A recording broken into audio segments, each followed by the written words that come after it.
now is Laura Holland, who's volunteering coordinator at Voluntary Norfolk. Morning, Laura. Good morning. Thanks for having me. Oh, it's great to be able to chat to you. I mean, volunteers, why are volunteers so important to the community?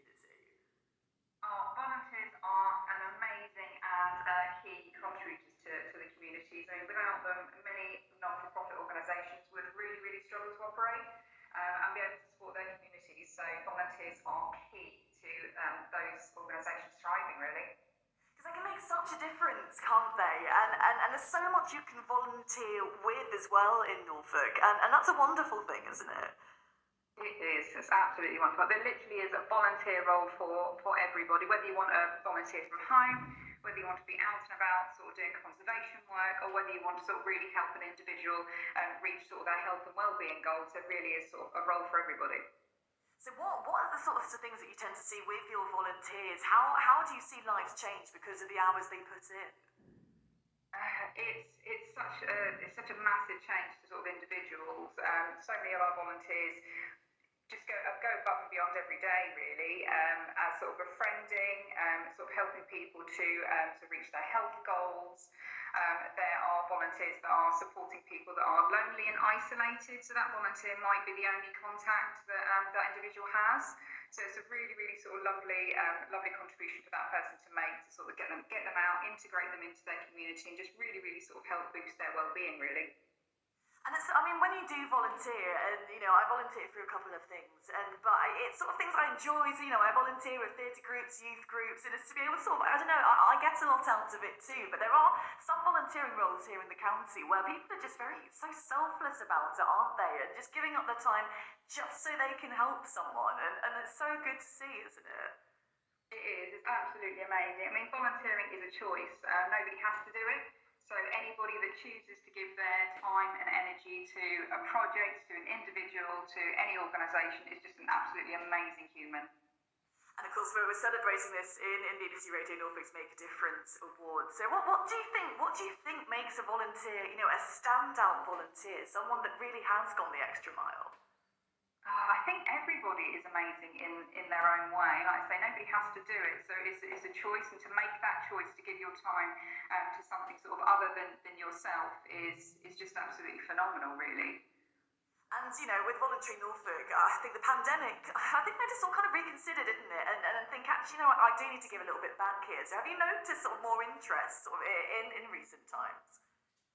Yeah, definitely. There's been a lot of people that come and speak to us about sort of maybe getting into volunteering. They're not sure what they want to do.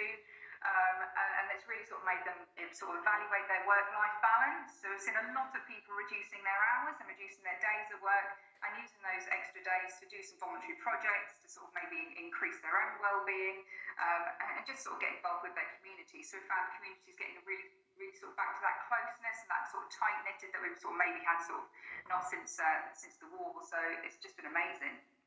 And of course that helps so many groups and so many communities across the county as well. And I think, particularly with the pandemic, we all wanted to do something, didn't we? And I think we found this as well with Ukraine. We all want to do something. And sometimes it's difficult to know what you can do unless you have sort of a very specific set of skills. But I'm guessing sort of the wider skills you have, the easier it is to kind of find something. It can be. I think a lot of it is just identifying the skills you have got. Some people don't realise what they demonstrate day to day.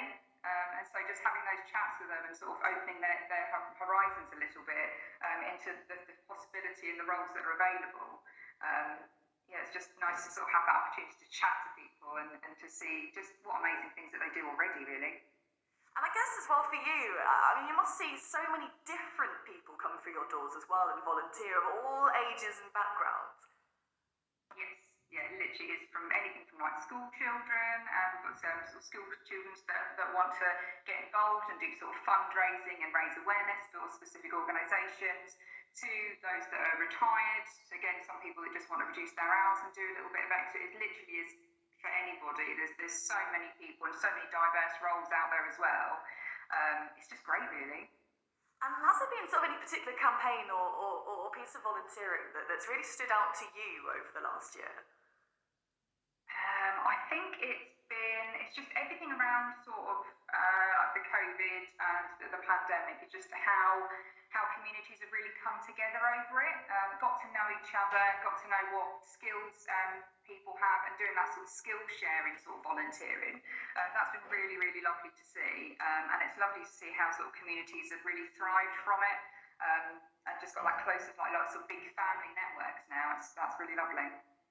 And I think, we see the impact that volunteering has on our communities. It does incredible things, whether it's, building confidence in young people or, literally helping with prescriptions and deliveries. There's just so many avenues to it. But I think, for volunteers, they probably don't, they're probably just sort of like, I just do my little bit. I think volunteers are quite good at underplaying and downplaying the impact that they have, which is why it's great to have awards like this to celebrate them. But you're probably, you might be volunteering now and going, I just give up a couple of hours, it's nothing big. But those couple of hours make such a difference, don't they? It does, yeah, and that is very common. A lot of people will say, I only do this, I only do that, and they don't realise how amazing they are. So like you say, that's why this award is so wonderful at recognising some of those people that do get sort of maybe slip under the radar. So I'm really looking forward to seeing who's nominated and hearing some of the wonderful stories that people have to share. And I think it is important to celebrate volunteers, isn't it? Because people have come together, and you're quite right. I think in the pandemic, people did come out. And what I thought, it might be sort of a short-term thing, maybe, sort of first lockdown, this will happen. But we're still seeing the same amount of support and the same communities putting together, and friendships have been formed. And that's been so good to see out of all this, hasn't it? It has. It's been absolutely amazing. And yeah, like some people that have started doing medicine delivery, for instance, or maybe they were driving people to appointments, now taking on sort of more and more roles and responsibilities, and just really sort of widened their own networks, as well as supporting their communities and the individuals within them. It's just been amazing. So we're looking for someone to win our volunteer award. So, what would that look like to you, do you think? Of course, there's so many different volunteering, but what kind of skills and what kind of stories would you like to sort of see from this entry? I think it's just maybe from people who didn't think that volunteering was for them, or like the ones that undersell themselves or only do an hour or two a week. Just sort of anybody who gives their time and energy is incredible and amazing, and I'd just like to hear from all of them and thank them individually if I could. And there's so many opportunities to get involved with. I know with Voluntary Norfolk, but across the county as well. And I think that's a testament really to how much volunteers power this county.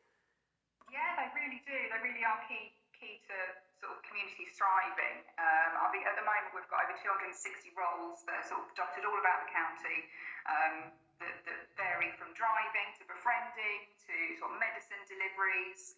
So there is so much about. It just shows how much volunteers are such a key and important part in sort of thriving communities. And I think, by the time we sort of, put together, all of the opportunities and roles that you have at Voluntary Norfolk, of course, we've got some fantastic charities here in the county and people giving up time. And then you sort of throw into sort of the community groups and everything going on. I mean, it is a bustle, isn't it? And it's something we as a county, I think we should be so proud of. We should. There is so much going on. Even I don't know the full extent of it, and I sort of work with it every day. But yeah, there's so much going on. And if that's inspired you to get into volunteering, do have a look on the website and sort of see what's available. You'll be surprised. So I'm sure there's something for everyone on there, Laura. It's great to catch up with you. Thank you, Laura Holland, Volunteering Coordinator at Voluntary Norfolk. Because yes,